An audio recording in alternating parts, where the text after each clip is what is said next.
1984, de George Orwell. Es un libro que actualmente estoy leyendo. He terminado la primera parte del libro.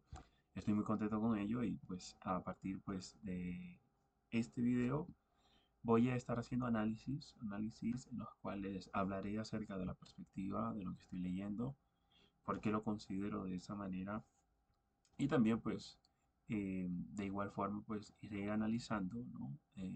Dentro de esos análisis, valga la redundancia, el, la plusvalía de aprendizaje que se puede obtener de cada uno de los textos y de las lecturas que voy a estar haciendo con el compromiso de avanzar mi conocimiento, de avanzar mi aprendizaje y de poder compartirlo. Por supuesto, estoy leyendo 1984 de George Orwell. Comencé a leer este libro a mediados del mes de enero. He terminado la primera parte. Estamos hablando de unas 100 páginas. Y estoy a punto, por supuesto, de adentrarme a una segunda parte. La primera parte ha sido verdaderamente interesante.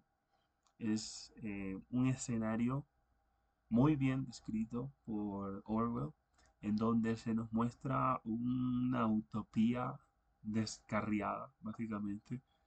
Eh, Cosas que me llaman mucho la atención, ¿no? Eh, es los ministerios que existen, el tema del partido político, que en este caso es el que tiene control de todas las cosas que suceden en el país. Eh, Algo que no entiendo muy claramente y quiero indicar algo, ¿no? Que es muy importante. Este análisis lo estoy haciendo meramente desde el punto de vista del libro. No voy a estar usando recursos, ni materiales, ni contenido extra para soportar ninguna perspectiva, sino que simplemente voy a basarme en los contenidos leídos del libro. Eh, y me parece muy interesante, por ejemplo, lo que se plantea en esta primera parte acerca de la neolengua como un recurso para poder controlar el pensamiento.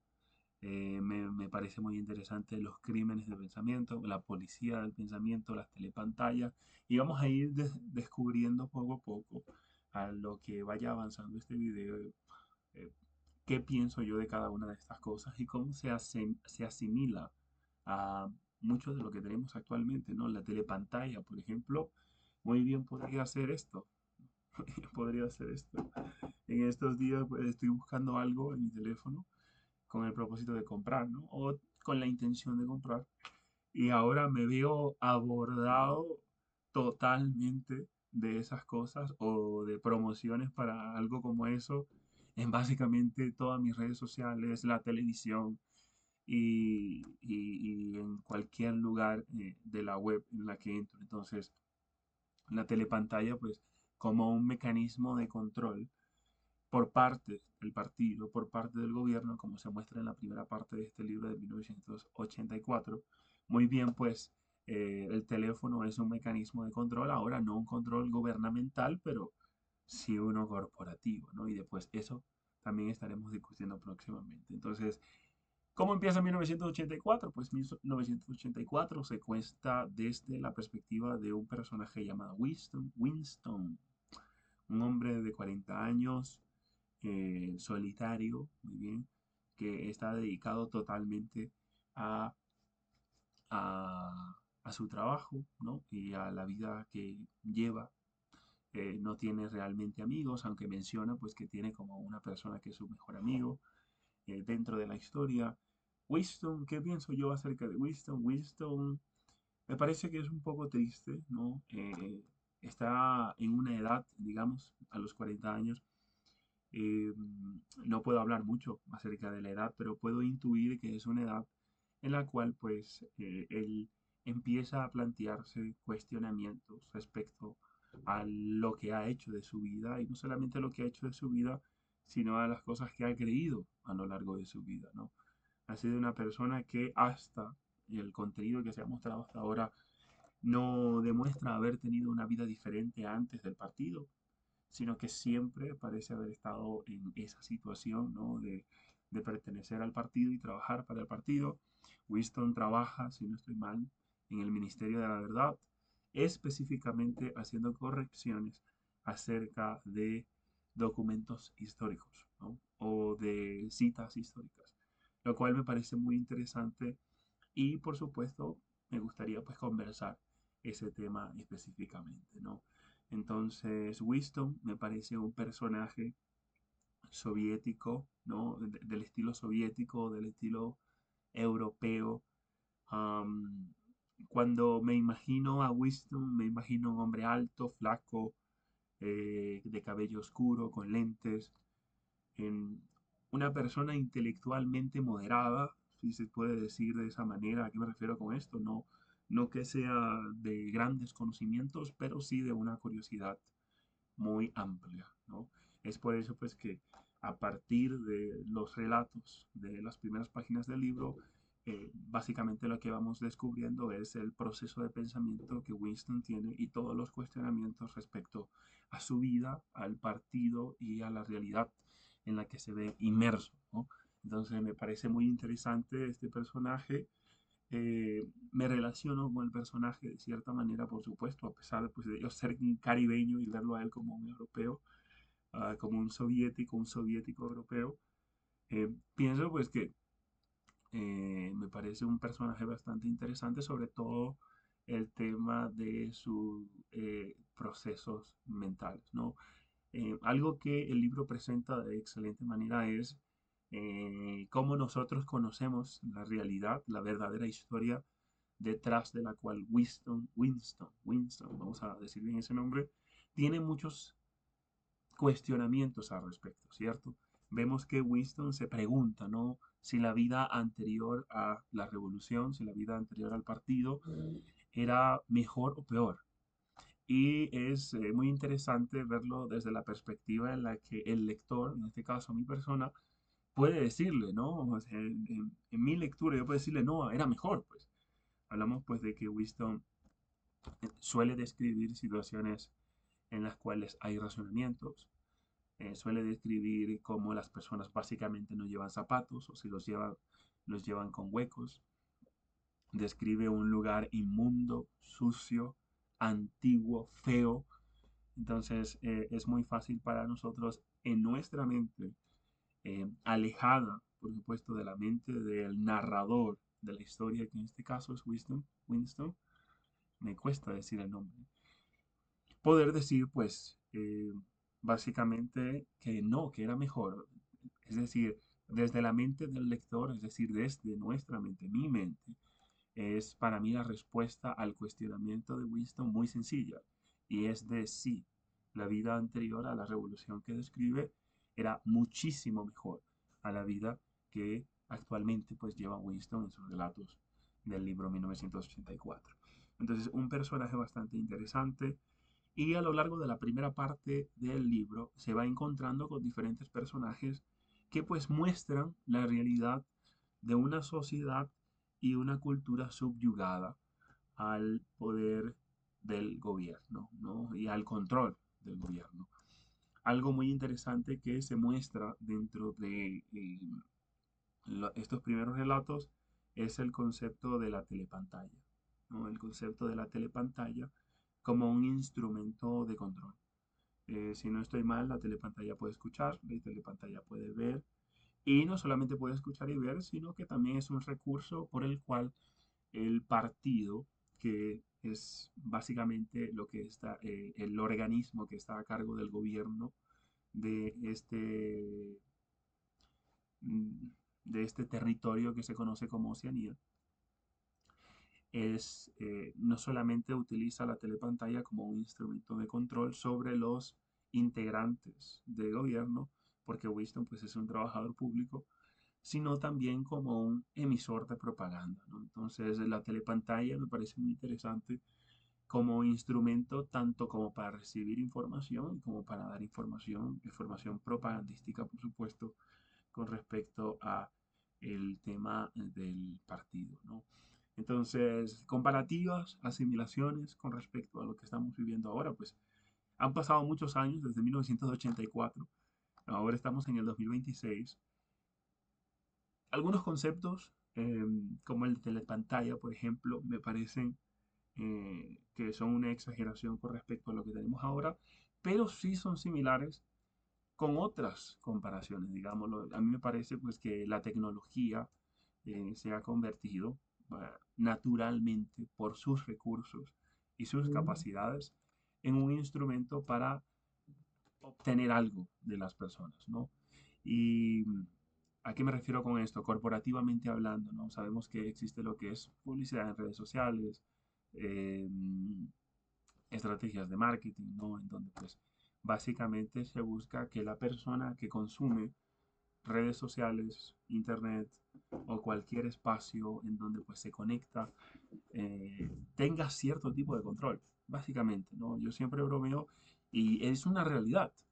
Ya no es una cuestión de que alguien tiene duda de que normalmente nosotros estamos hablando acerca de algo o buscamos algo e inmediatamente por el algoritmo, por la tecnología, por las tecnologías que ahora existen en el presente, nos vemos inundados de esas mismas cosas repentinamente, ¿no? Algo que me parece extremadamente peligroso, ¿no? ¿Peligroso en qué sentido?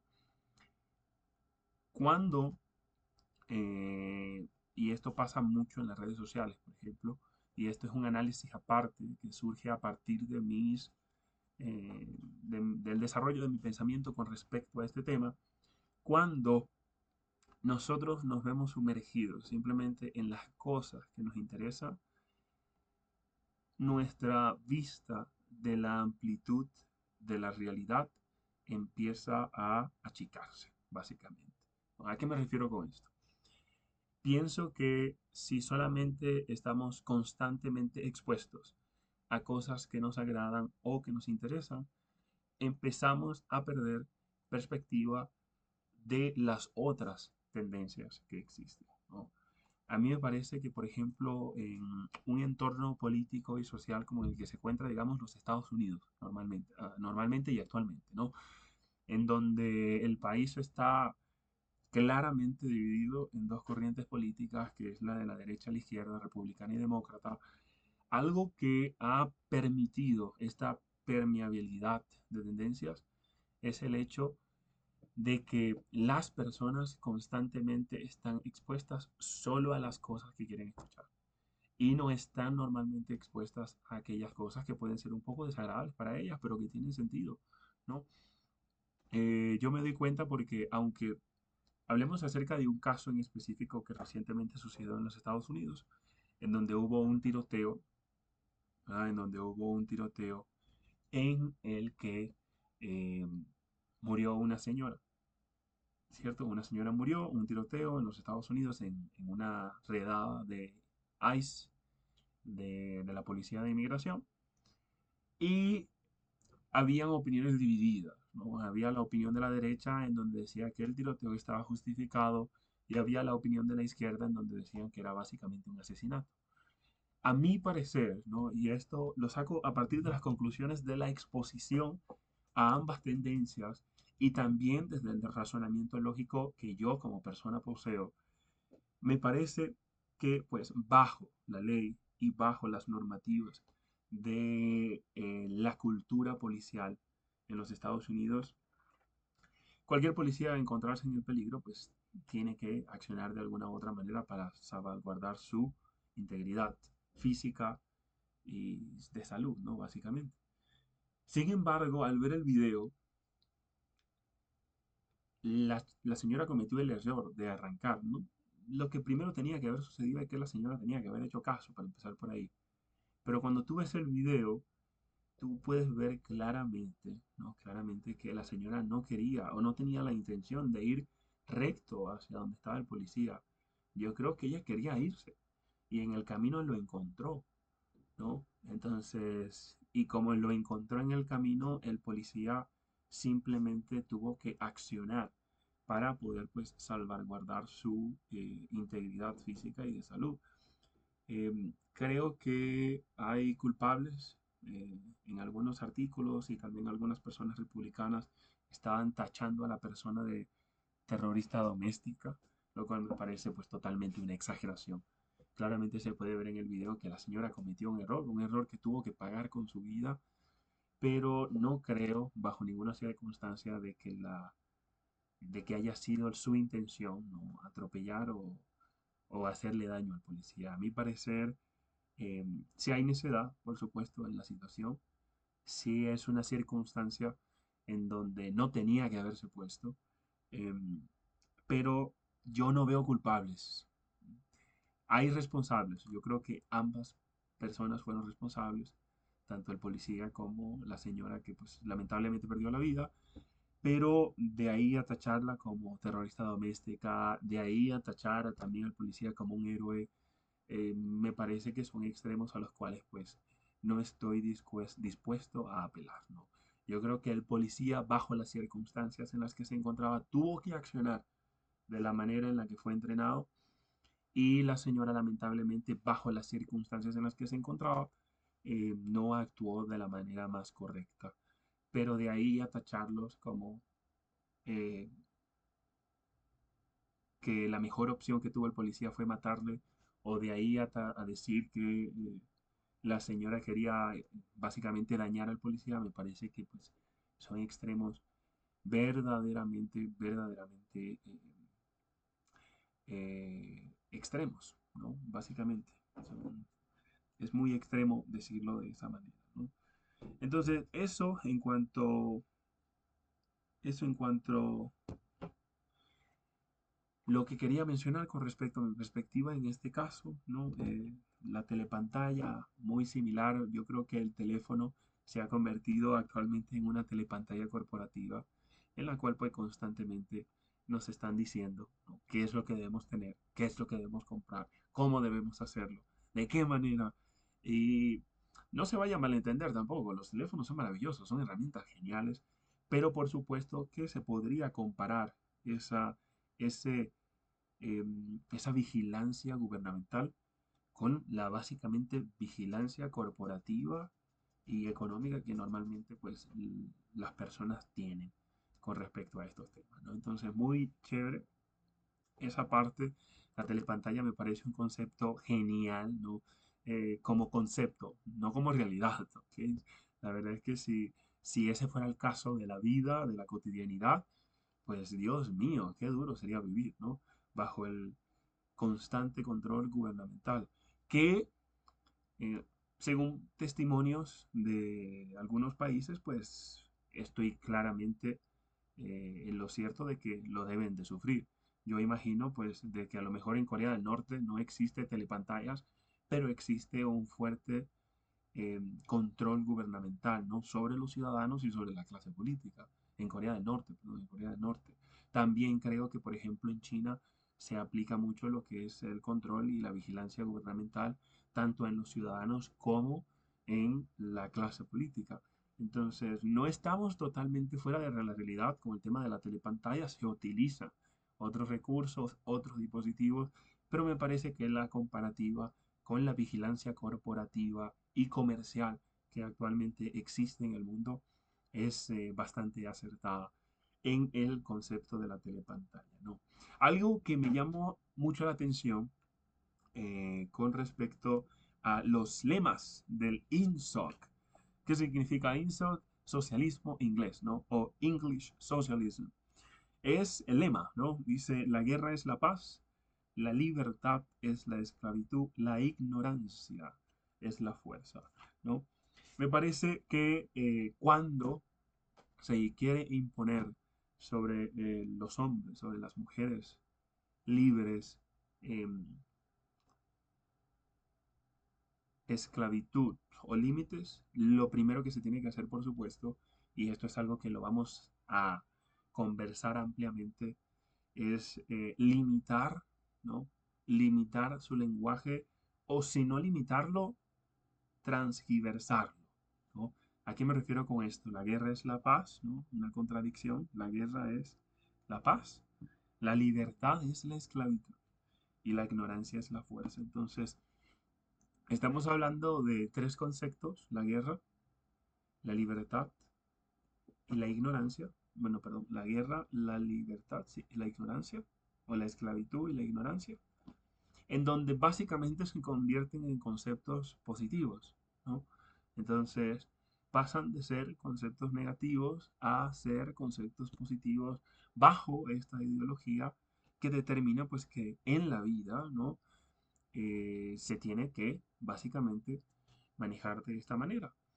¿A qué me refiero con la transgiversación del lenguaje? Y es algo que lo habla muchísimo, ¿no? Y aquí entramos a un nuevo concepto que se llama el concepto de la neolengua.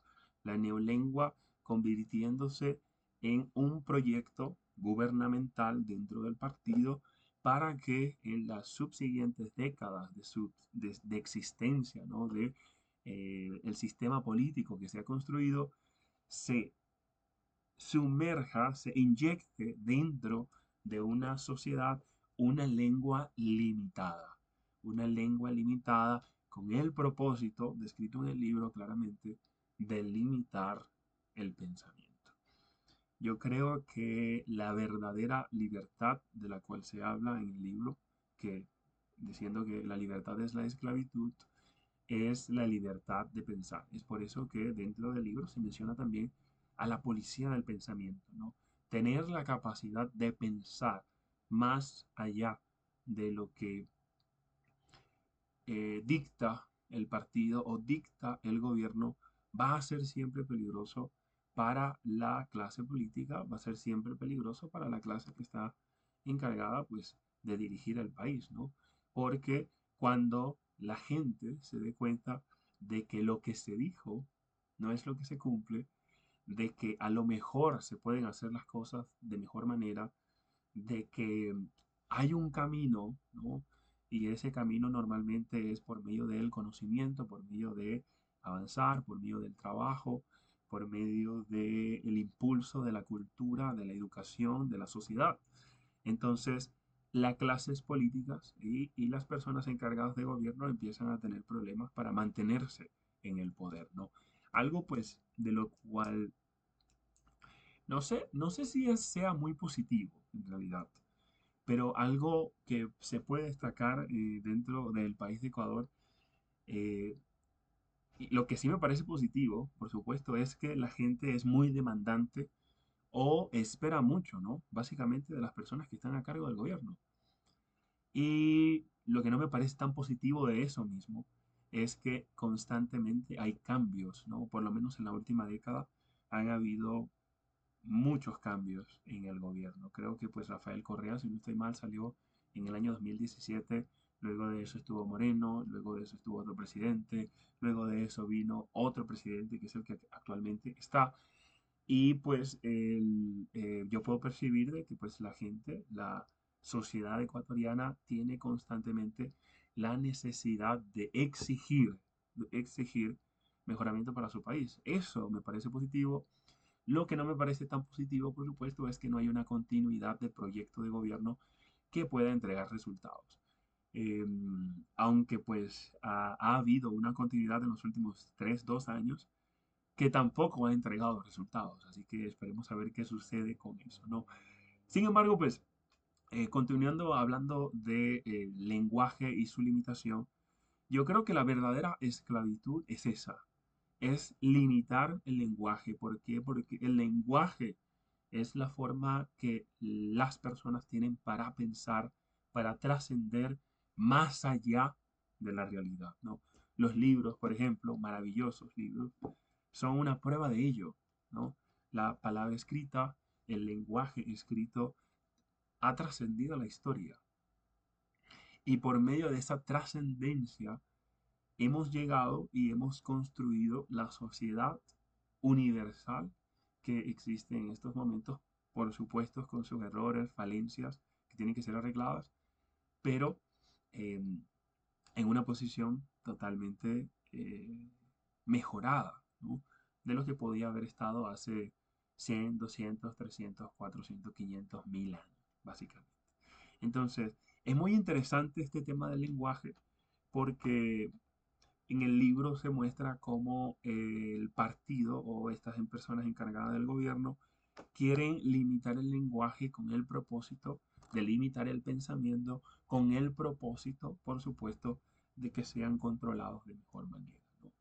Y no solamente eso, algo muy interesante que se muestra en el libro es con respecto al trabajo de Winston, ¿no? Winston trabaja No estoy realmente claro en qué departamento trabaja Winston, pero Winston trabaja básicamente como corrector de la historia, ¿no? Y esto también me pareció muy interesante, el tema de estar corrigiendo la historia. ¿Qué pasaría? Por ejemplo, yo soy Winston, estoy en mi oficina, de repente me llega un mensaje en donde se me pide corregir un archivo histórico, ¿ok?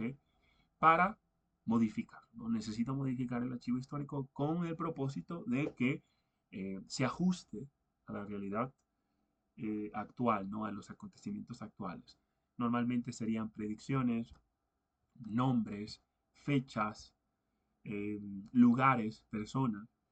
Y me parece extremadamente interesante este tema porque demuestra la importancia de la historia, ¿no? La importancia de la historia para la construcción de la identidad social de una nación, y no solamente de la identidad social de una nación, sino también de la identidad individual de las personas que viven en esa nación, ¿no? Em, Cuando somos niños, ¿no? Creemos que la historia es simplemente recordar fechas, creemos que la historia es recordar nombres, recordar eventos, pero a medida que vamos avanzando en la vida, sobre todo eso puedo decir, fue mi experiencia con respecto a este tema, puedo declarar, ¿no? Y dar testimonio acerca de la gran importancia que la historia tiene para el desarrollo psicosocial de los individuos dentro de cualquier sector, comunidad o país. Reconocer de dónde vienes, por qué, por qué la vida es así, por qué tu cultura es así. Reconocer tu historia es últimamente, ¿no?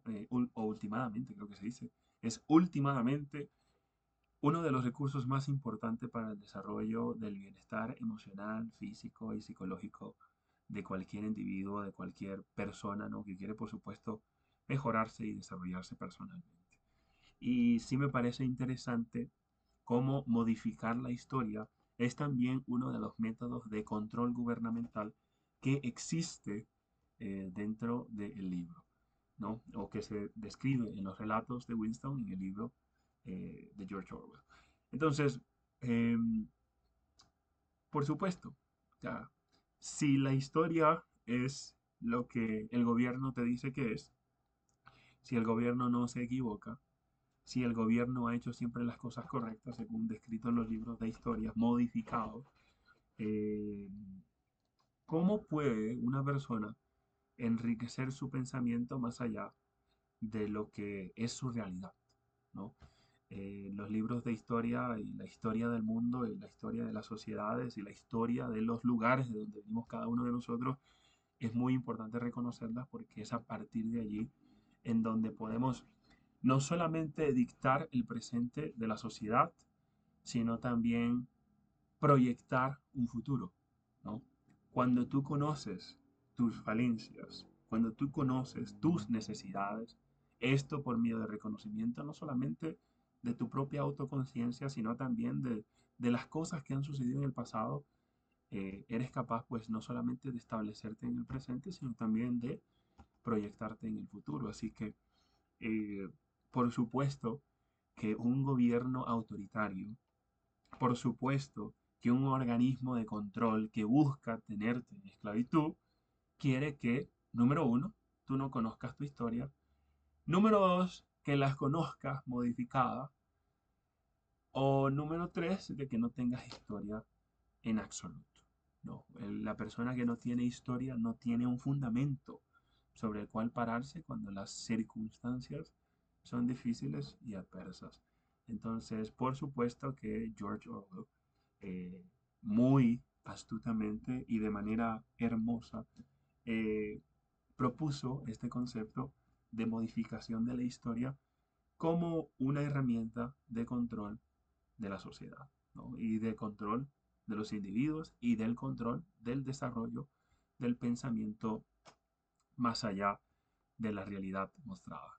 Así que la primera parte del libro ha sido verdaderamente espectacular. Hay algunos personajes que creo a los cuales se les va a ir dando desarrollo a lo largo de las siguientes partes del libro. El libro tiene tres partes. Muy bien. He terminado la primera parte, que parece ser la más extensa. No, perdón. La segunda más extensa. La parte más extensa es la número 2 y la menos extensa es la número 3. Estaré pues compartiendo siempre que vaya terminando cada parte y si me es posible y tengo el tiempo, estaré compartiendo estas perspectivas con respecto al libro. Me parece pues súper interesante todo lo que estoy aprendiendo en él y también el análisis que he podido sacar acerca de los conocimientos pues, que he venido recibiendo. Así que nos vemos en la próxima. Hasta luego.